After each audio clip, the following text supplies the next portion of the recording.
오늘의 말씀은 마태복음 13장 36절로 43절입니다. 마태복음 13장 36절로 43절입니다.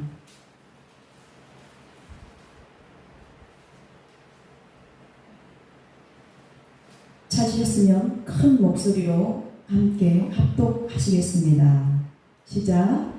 이에 예수께서 무리를 떠나사 집에 들어가시니 제자들이 나와 가로되 밭의 가라지의 비유를 우리에게 설명하여 주소서. 대답하여 가라사대 좋은 씨를 뿌리는 이는 인자요 밭은 세상이요 좋은 씨는 천국의 아들들이요 가라지는 악한 자의 아들들이요 가라지를 심은 원수는 마귀요 추수 때는 세상 끝이요 추수 끄는 천사들이니 그런즉 가라지를 거두어 불에 사르는 것 같이 세상 끝에도 그러하리라. 인자가 그 천사들을 보내리니 저희가 그 나라에서 모든 넘어지게 하는 것과 또 불법을 행하는 자들을 거두어내어 풀무불에 던져 넣으리니 거기서 울며 이를 갈미 있으리라.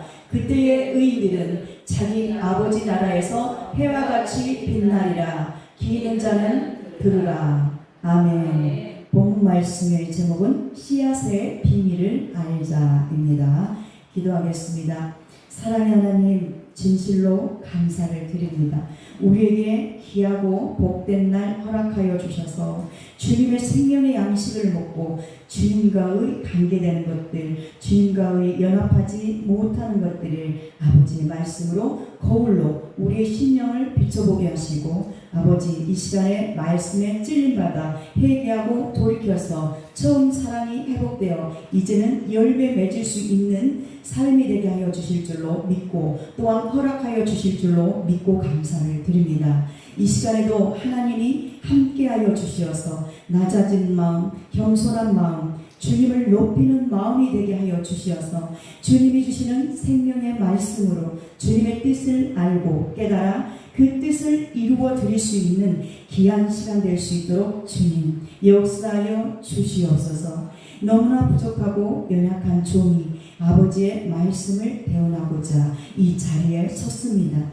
주님 홀로 있게 마옵시고 오직 주님께서 주인이 되어 주시어서 부족한 점은 십자가의 뒤에 철저하게 감추어 주시옵고 그리하여서 전하는 자나 받는 자나 동일하게 주님을 만나는 시간, 생명을 받는 시간이 되게 하여 주시어서 아버지께만 영광을 돌려드릴 수 있는 귀한 시간이 될 수 있도록 주님 축복하여 주시옵소서. 오늘도 귀한 시간 우리에게 허락하여 주심을 감사드리며 존귀하고 빛이 되고 생명빛 되시는 우리 주 예수 그리스도의 이름으로 기도드립니다. 아멘. 주의 피로 이룬 샘물 찬양하겠습니다.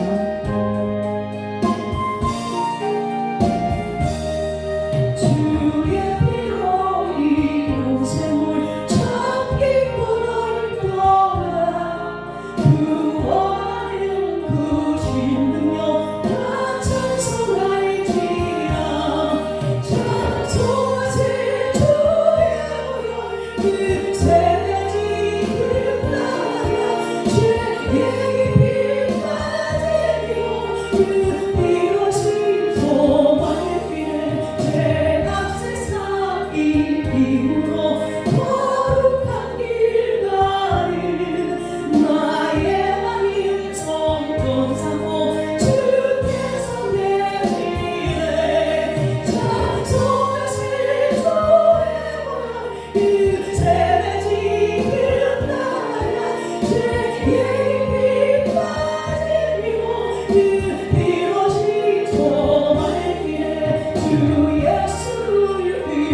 정말 우리는 주님 안에 있습니다.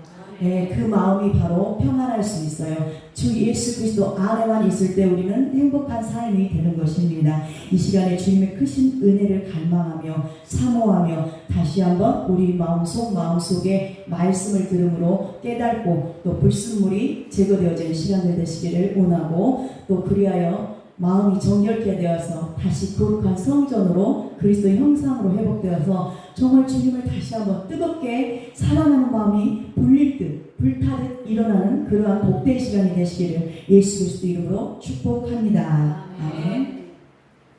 예수님께서 이 땅에 계실 때에 하나님 나라의 영적 세계에 대해서 설명할 때는 인간이 쉽게 이해할 수 있도록 그 비유를 많이 드셨습니다. 그죠? 비유를. 그리고 제자들에게만 말씀을 전하셨죠. 그래서 이제 마태복음 13장 오늘 본문 말씀이 그 천국 비유로 기록된 말씀인데, 바로 천국 비유의 그 말씀 중에 한 장입니다. 그 말씀의 하나입니다.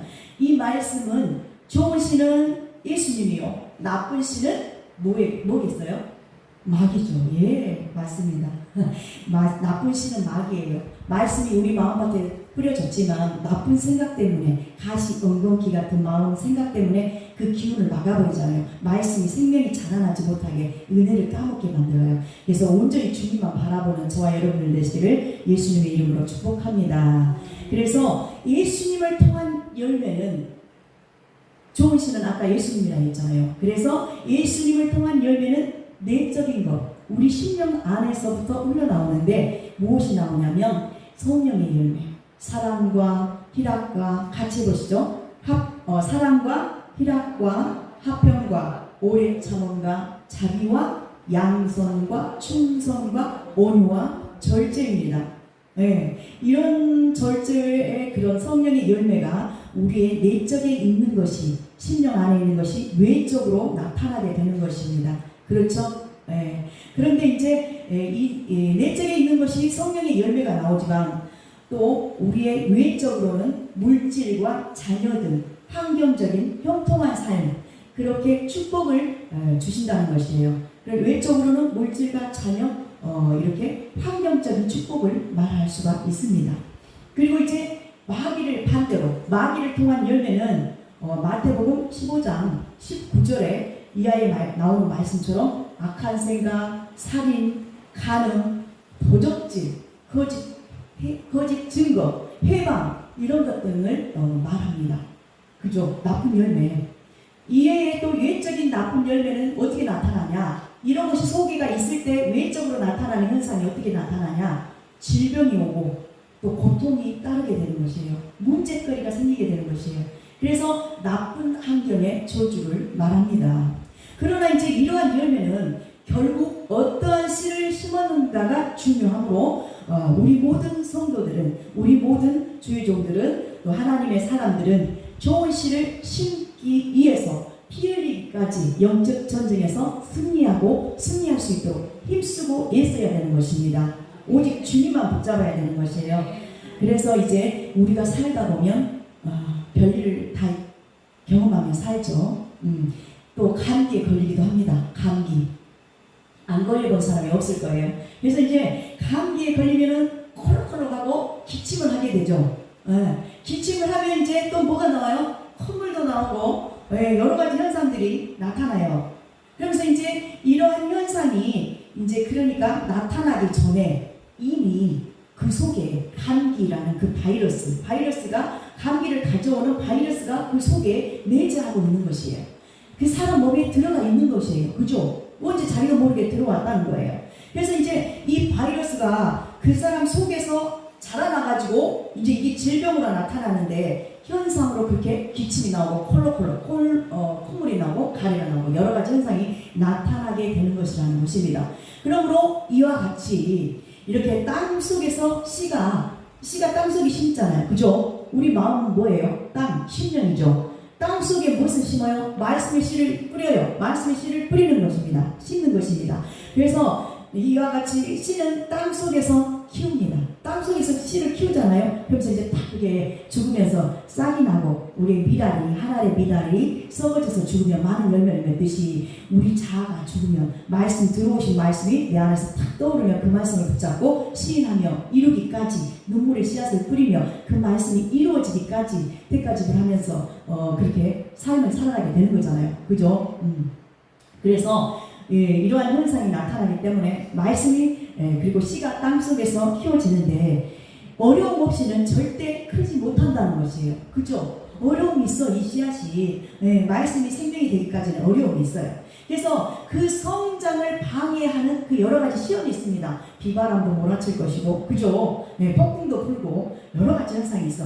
가면서 누가 짓밟아 버리기도 하고 새가 쪼아먹어 버리기도 하고, 그죠? 공중의 새가 와서 씨앗을 딱 세상 것이 우리 속에 있는 것, 세상 거 뽑아내지 못하면 말씀 쪼아먹어버리잖아요. 열매가 세상 거 나오잖아요. 그러니까 이제 속 사람을 잘 살펴야 되는데 이렇게 씨가 시험을 여러 가지 시험을 통과해야만이 강하게 키워지고 성장할 수 있게 되는 것입니다. 이러한 시험이 오히려 그 씨앗에게는 그 씨를 강하게 성장시킨다는 것이에요. 그래서 나무가 크게 자라나기까지는 비바람을 견뎌내야 합니다. 이건 지금 비유로 말씀하시니까 내 속사람을 말씀으로 비춰보시기 바랍니다. 그래서 이 비바람을 견뎌내야 되고 이 비바람을 통해서 나무는 강하게 자라나고 큰 나무로 자라나겠죠. 뿌리도 더 깊이 뿌리가 내려지게 되는 것입니다. 이 비바람이 없이는 나무가 절대 자라나서 많은 열매를 맺을 수가 없어요. 그렇기 때문에 이 나무가 비바람을 견디지 못하고 아주 순조로운 날씨에 의해서 나무가 컸다. 예를 들어서 그랬다면 이 나무가 열매는 많이 맺었어요. 그러나 이제 이 나무가 열매가 무거워서 무너져 버려. 강한 나무가 되지 않았기 때문에. 그런데 이제 어려움을 많이 겪고 많은 열매를 많은 금과 고통을 치르고 어려움을 견뎌내서 이겨내면 큰 나무가 되는데 많은 열매를 맺었다 할지라도 비바람이 불고 폭풍이 몰아칠지라도 그 열매 때문에 나무는 그래도 부러진 가지도 있겠죠. 그렇지만 그 나무는 견뎌낼 수가 있는 힘이 생기는 것입니다. 강한 나무가 된다는 것입니다. 그래서 이제 비바람이 몰아쳐도 그 어려움 없이 견뎌낸 그 나무는 많은 열매 때문에 부러지기도 하고 또 비바람이 치면 당장에 넘어지고 쓰러지고 가지가 찢어져 버리겠죠. 뿌리채 뽑혀버리기도 해요. 그죠? 그런 나무가 있어. 진짜 있어. 나무도 참 그러네요. 그러듯이 우리도 그런다는 거예요. 하초 속에 온실 속에 자라난 하초는 밖에 나오면 견딜 수가 있어요? 없어요? 못 견뎌. 확 죽어버려. 그죠? 그런 안타까운 사실들. 그러니 고난을 통해서 감사가 나와야 되고 문제거리를 통해서 감사로 다시 바꿔진다면 생명이 자라납니다. 우리는 마음에 진짜 감사라는 말씀이 자라나서 때가 되면 비바람 폭풍이 몰아치고 어떤 강한 시험이 온다 할지언정 감사가 터지는 것입니다. 그게 열매예요. 하나님이 그걸 기뻐하십니다. 아멘. 그래서 우리 신앙도 마찬가지인데 정말 그 과정 속에서 비바람을 견뎌낸 그런 나무들이 이제 아무리 비바람이 몰아친다 할지언정 뿌리가 깊이 내렸기 때문에 튼튼해지기 마련입니다. 그런 나무는 정말 튼튼한 나무예요. 우리도 거목이 되려면 하루아침에 되는 것이 아닙니다. 멀리 보고 크게 생각해야 됩니다. 그래서 주님의 생각을 닮아야 되고 주님의 마음을 담은 그릇이 되어야 됩니다. 아멘. 그래야 이제 견뎌내고 많은 영혼들을 주께 이끄는 역할을 할 수 있게 되는 것입니다. 아멘. 그래서 이러한 시험거리가 오는데 우리의 신앙도 마찬가지라는 거예요. 여러 가지 시험이 올 때는 정말 즐겁지 않아. 사실은 그 당시에는 그걸 부딪혔을 때 정말 힘들어요. 그죠? 손이 아파서 진짜 타코야끼를 끄는데 이렇게 느려지니까 초보자냐고 손님들이 그랬듯이 너무 아파서 그 고통스러움 모르니까 그잖아요. 그 과정들을 잘 거치면 정말 큰 나무들이 되실 줄로 믿습니다. 정말 잘 이겨낼 수 있습니다. 주님이 공급하신 힘을 의지하고 또 기도하고 또 성령으로 모든 걸 하라고 말씀하셨으니 말씀을 붙잡고 입으로 되새김하면서 이루어 주실 그 주님 사랑, 십자가에서 우리 죄와 가난 고통, 질병을 짊어지신 그 주님의 사랑할 때 능히 이길 수 있는 힘이 공급될 것입니다. 힘을 내십시오. 아멘. 그래서 이제 그 시험이 올 때 반갑지 않지만 잘 통과만 되면, 잘 이겨만 낸다면, 주님의 은혜 안에 거하면서 예수 이름으로 승리하게 된다면 그 강하신 믿음 되신 예수님이 우리 마음 안에 쏙 들어오십니다. 생기가 있으라, 마르비에 생기가 있으라 막 하듯이 주님의 생명의 마음이 우리 마음속으로 쏙 들어오십니다. 그걸 통과했을 때 그러면서 이제 강한 자가 되는 거예요.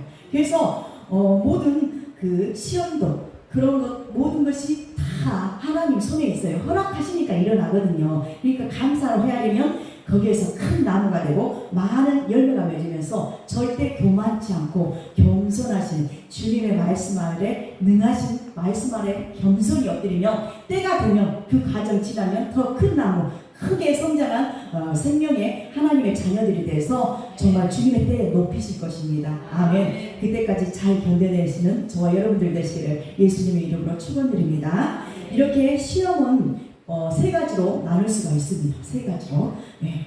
첫 번째는 비의 시험이고 두 번째는 바람의 시험, 창수의 시험이 있어요. 이 말씀은 마태복음 7장 15절로 27절에가 있습니다. 마태복음 7장 15절로 27절 한번 보실까요? 마태복음 7장 15절로 27절. 자, 큰 목소리로 합동하시겠습니다. 시작. 거짓 선지자들을 삼가라. 양의 옷을 입고 너희에게 나아오나 속에는 노략질하는 일이라. 그의 열매로 그들을 알지니 가시나무에서 포도를 또는 엉겅퀴에서 무화과나무를 따겠느냐. 이와 같이 좋은 나무마다 아름다운 열매를 맺고 못된 나무가 나쁜 열매를 맺나니 좋은 나무가 나쁜 열매를 맺을 수 없고 못된 나무가 아름다운 열매를 맺을 수 없느니라. 아름다운 열매를 맺지 아니하는 나무마다 찍혀 불에 던지우느니라.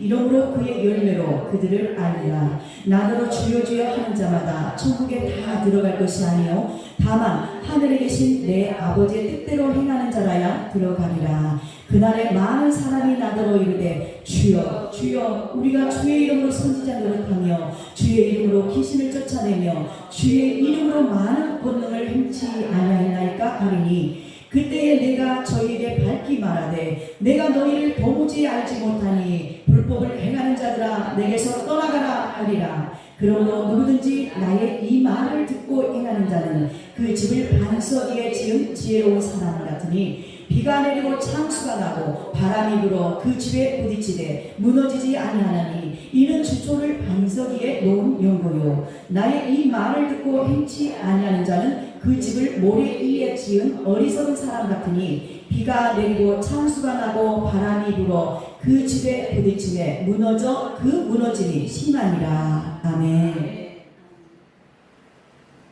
조금 전에 설명하고 말씀드렸던 말씀들이 여기 다 기록이 되어 있잖아요. 그죠? 비바람을 이겨낸 나무들은 큰 나무가 되고 믿음 위에 반석 위에 세워지는 그러한 나무가 그러니까 우리의 신령이 되어서 모래 위에 지은 그 어리석은 사람 같지가 않고 비바람이 창수가 나고 그럴지언정 무너지지 않는다. 오히려 그리스도 위에 반석 위에 집이 세워진다. 기둥이 세워진다고 말씀하셨습니다. 그러면 이제 시험이 세 가지였는데 하나씩 살펴보겠습니다. 첫 번째가 비의 시험인데 비의 시험이란 무엇이냐? 이 시험은 이로부터 하늘로부터 오는 그러한 시험, 영계의 시험. 영계의 그 하늘 위에도 있는 그런 영계 있죠. 악한 영들 있죠. 그런 영계의 시험을 말합니다. 곧 하나님으로부터 오는 시험과 마귀로부터 오는 시험 두 가지가 또 있어요. 그렇죠? 그래서 물론 마귀로부터 오는 시험도 하나님의 손 안에 있다는 것입니다. 하나님이 대장 되십니다. 우리의 대장 되신 예수 그리스도 여호와 하나님 아멘. 그분만이 능력자 되시고 그분만이 최고인 것입니다. 아멘. 그래서 이 시험이 올 때 주님만 바라보라는 거예요. 그죠? 이게 지금 비의 시험인지 그 바람의 시험인지 창수의 시험인지 우리가 살피면서 그거를 잘 승리하는 우리 모두가 되시길 예수님의 이름으로 축복합니다. 네, 그리고 두 번째는 바람의 시험이 있는데 바람의 시험이란 무엇이냐? 이거는 옆에서 오는 거예요. 옆에 뭐예요? 십자가에서도 사람과 사람 사이, 그죠? 아까는 위에서 B의 시험, E에서부터 내려오는 시험, E로부터 우리에게 내려오니까, 사람들이 오니까. 그러면서 이제 이걸 이기는 십자가가 내 심령 속에 세워지는 거예요. 그죠? 네, 이제 이게 비바람의 시험, 옆에서 오는 시험, 성도들, 그리고 내 주위에 있는 가족들, 원수가 집 안에 있는데 내 아내가 먼저 있어. 그러나 모든 환경 사람들과 삶의 가정 속에서 말하고 듣고 행하는 이런 것들이 들어와 있어요. 우리도 모르게 들어온 것들이. 그러니까 이걸 씻어내지 못하면 이게 쏙쏙 올라올 때도 말씀으로 쳐내야 된다는 거예요. 그래서 원수가 내 안의 것을 먼저 해결하면 상대방 속에 있는 원수가 아무리 우리를 찔러도 예수님 피밖에, 예수님 생명밖에 안 나온다는 것이에요. 주님의 생명만 나올 수 있도록 씻어내야 돼. 말씀과 기도로. 기본이에요, 우리는. 예, 그래야 되는데 그게 부족하면 이게 못 이겨. 그러니까 그거를 양을 채워야 돼. 자기의 양, 밥 먹는 양도 있듯이 그 양을 채워야 되는 것입니다. 그래서 이 가족 간에, 또한 교인들 간에, 또한 친구들, 주위 환경, 또 회사에서 또 영업하면서 주위에 왔다 갔다 하는 사람들과 관계 속에서 이런 게 오는 시험을 말합니다. 예, 바람 옆에서 온다 이거예요. 예. 그래서 이렇게 생각을 하다 보면 상처를 받을 수가 있어요. 성도들이 마음이 연약하면, 아직 연약한 그런 상태의 생명이라면 상처를 받을 수 있어. 그러나 이런 시험을 잘 견뎌내고 또 주님을 바라보고 눈물로 씨앗을 뿌리면서 눈물 양식을 먹으면서 주님 도와주세요. 내 인간 눈으로는 말씀 지킬 수 없고 살아갈 수가 없습니다. 주님 오직 여호와의 신으로만, 말씀으로만 가능합니다. 나 좀 도와주세요. 하다 보면 우리가 어느덧 강해진다는 것이에요. 주님의 믿음에 확신이 들어와서 주님이 말씀을 이루시고 승리할 수 있게 하시는 그 주님을 깨닫게 하시고 보게 하시고 듣게 하십니다. 그죠? 우리 마음으로 깨달을 수 있어. 그래서 하나님 살아계시구나 하면서 또 용기를 얻으면서 신앙생활 열심히 부지런히 삶을 살아갈 수 있게 된다는 것입니다. 그럴 때 삶이 형통해서 열매가, 좋은 열매가 나오게 되는 것입니다. 잘 견디고 이겨내시길 바랍니다. 그리고 이제 세 번째는 창수의 시험이 있는데, 창수의 시험이란 무엇이냐? 창수의 시험은 밑에서 올라오는 그런 시험을 말해요. 밑에서. 땅속에서도 음부의 권세가 있죠. 이등부 아래 음부 있는데, 아무튼 밑에서 올라오는 시험인데, 근데 이제 이걸 내 속사람에게 비춰봤을 때 내 속에서 솟아나는 그런 시험이에요. 막 육신의 종료, 안목의 종료, 이생의 자랑, 내가 이랬는데 쩔쩔해 막 그러면서 비교하면서 비교의식이 남아있고, 자기 이론이 있고, 자기 생각이 있고, 자기 방법이 있기 때문에 막 이렇게 시험거리가 내 속에서 올라오는 것이 있다는 거예요. 이걸 부인해야 되고 예수 이름을 잘라내야 되는 것입니다. 아멘. 이런 것이 올라올 때도 이렇게 다 쳐낸다면 정말 이길 수 있는 힘을 주시는데, 이렇게 이러한 시험을 이겨야 되는데, 그러면 이런 시험을 어떻게 이길 수가 있을까요? 과연 어떻게 이길 수가 있을까요? 그러면 마태복음 아까 7장 24절 읽으셨죠? 그러므로 누구든지 나의 이 말을 듣고 행하는 자는 그 집을 반석 위에 지은 지혜로운 사람 같으리니. 아멘. 주님이 주신 말씀을 듣고 그 말씀대로 행하다 보면 말씀이 우리의 영혼 몸에, 삶 속에 실상으로 내 몸에 이루어지기 때문에 말씀이 열매가 맺어서 열매가 때가 되면 나오게 되는 것입니다. 그래서 이러한 시험이 올 때는 방금 반석 위에 세워지는 그런 시험이 되려면, 그런 자가 되려면 이렇게 반석 위에 집을 지으라고 말씀하셨는데, 그런 시험거리가 올 때에 잘 이기고 통과할 때에 그 반석은 예수 그리스도시잖아요. 예수 그리스도, 주님께로 나오는 생명의 마음이 우리 마음속에 딱 저장이 되면서 생명이 자라나면서 예수님 말씀 위에 서면, 그 말씀을 붙잡으면 우리가 딱 능히 이기게 되는 것입니다. 예수 이름으로 승리하게 되는 것입니다. 아멘. 그래서 이렇게 통과가 할 수 있는데, 그러면 이제 반석 위에 선다는 것이 다시 한번 더 구체적으로 무슨 뜻일까요? 반석 위에 선다는 것이 무슨 뜻일까요? 그러면 이거를 이제 다시 첫 번째로 예수를 위하여 모든 것을 하는 것이 반석 위에 세워지게 되는 것입니다.